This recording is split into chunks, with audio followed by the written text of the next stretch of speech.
fortune, but I'll look back.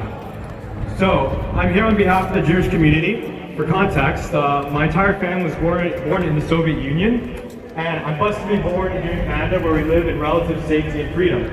Growing up at the dinner table, I would almost only hear about the agony and pain of living under totalitarianism, and at the same time, we often spoke about our family members who were murdered in the Holocaust.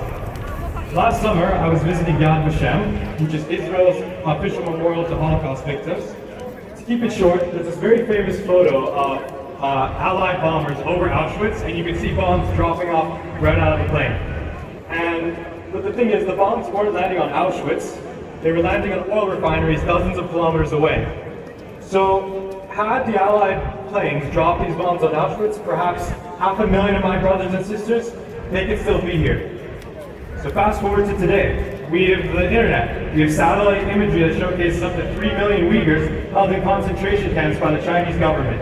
And we have their testimonies, and their testimonies include, but are not limited to, forced rape, mass torture, mass rape, communist brainwashing, organ harvesting, sterilization, forced abortions. I think we get the point. And many people continue to also suffer in Tibet and Hong Kong as well. All together, this sounds very familiar to Jews. And since the Holocaust, the concept of never again is very mainstream to us Jews. And I'm enormously proud of everyone here, all the Jews and all the people who are here. I'm all for everything Never Again stands for, but we learn absolutely nothing as a civilization if our words are empty without action. We can't just say never again, we have to live like it as best we can.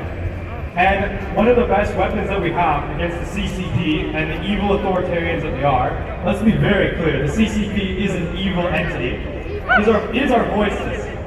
Our voices are powerful because, hear this out, the Achilles heel of authoritarianism and tyranny is truth. We have truth on our side.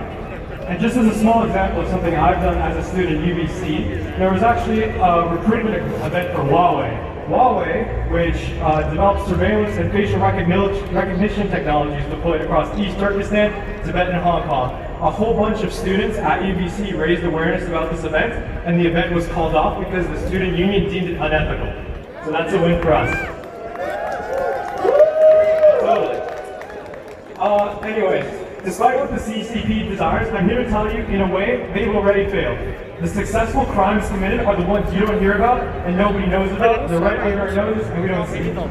But what the CCP has done and the human rights abuse that they have done are unmistakable and they're out in the open. What comes down to it is us taking responsibility and many free people to use our voices, spread it on social media about the atrocities happening in East Turkestan, Tibet, and Hong Kong. And also, we have to keep in mind that Canada is also quite complicit in this as well.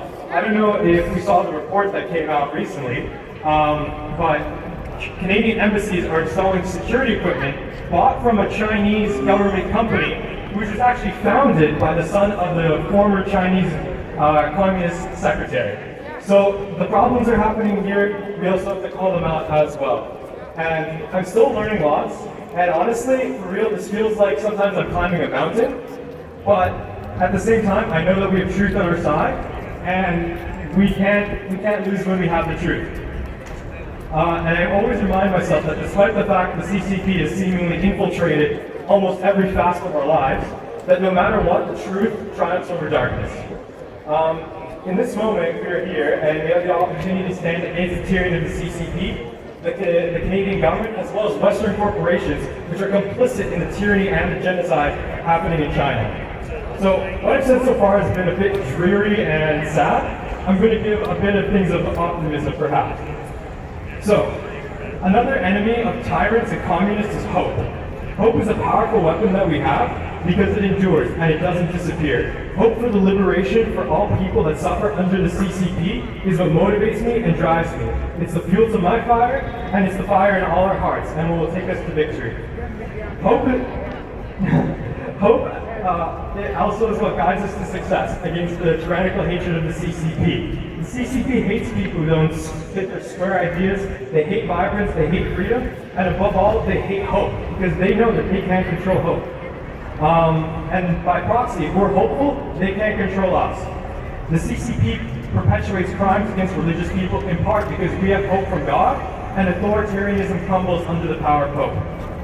Lastly, I want to I want to acknowledge with great humility all of you are here.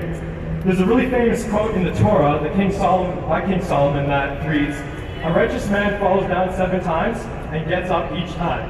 Life is all about the ability to get up from a challenge. Getting up one more time than you've fallen down is what greatness is.